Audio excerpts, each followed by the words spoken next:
A few times during video calls I saw Emma in the background. He hurriedly explained cousin Emma called to ask about the progress. When she heard I was in the neighboring city, she came over to take a look. This time, thanks to cousin Emma's help, we saved a lot of trouble. Even my dad praised me. Second minus generation rich kids spend their whole lives wanting to surpass their parents, and Jack was no exception. His father and grandfather were both very successful entrepreneurs. Jack wasn't that either, but he was always overshadowed by his family's reputation. He had always wanted to prove himself. This time, the direct minus sales stores were set up in several cities at once, fast and in good locations. Even his father and grandfather praised him at the dinner table for doing a great job. Jack transferred me $200,000, saying it was to buy a bag for my cousin in my name. I know she helped me out for your sake, so it's better if you give it to her. I still have that much sense. Then he added, choose one that your cousin likes. If it's not enough, I'll transfer more to you. I took out my phone and called my sister, saying as soon as the call connected, thank you for helping my boyfriend.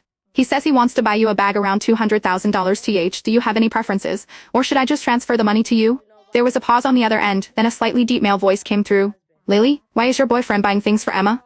Oh my god, my cousin and my ex-cousin-in-laws contacts only differed by one character, and I had accidentally called my ex-cousin-in-law David.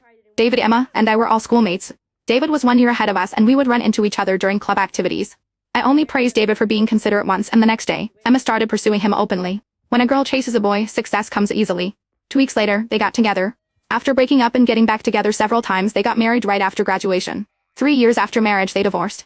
To avoid any misunderstanding from this big spender who still sends my sister a monthly living allowance, I quickly explained, no, she helped my boyfriend with something big. But we should thank you too, brother minus in minus law. This time, my boyfriend's direct minus sales snack brand relied entirely on your resources. I thought she was being ambitious and planning to open her own business, but it turns out it's for your boyfriend. She's more attentive to him than she ever was to me. Before I could respond, he continued, alright, I get it. I'll buy the bag for her. You keep the money for yourself. I returned the money to Jack, telling him that my brother minus in minus law said not to worry about it. He seemed a bit puzzled. Isn't he your ex minus brother minus in minus law? Why is he still so involved? He's her meal ticket. Where do you think all those designer brands and high minus and lifestyle of my cousin come from? Jack's expression became a bit unnatural. Seeing me looking at him, he added, I see. That night, Emma came to my place again. She had been drinking and was sitting on the sofa with a flushed face, arguing with me.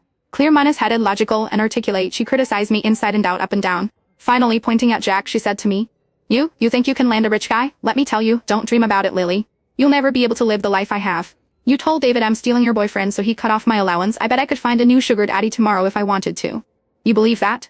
When Jack heard this, a spark flashed in his eyes. I suddenly felt it was also pointless. I left them in the living room and went back to my bedroom. After this incident, Jack started working overtime and going on business trips more frequently. Even when I mentioned that I wasn't busy recently and could have dinner with his parents, he politely declined, saying it wasn't the right time yet. By this point, I understood. Emma had succeeded again. She had won again.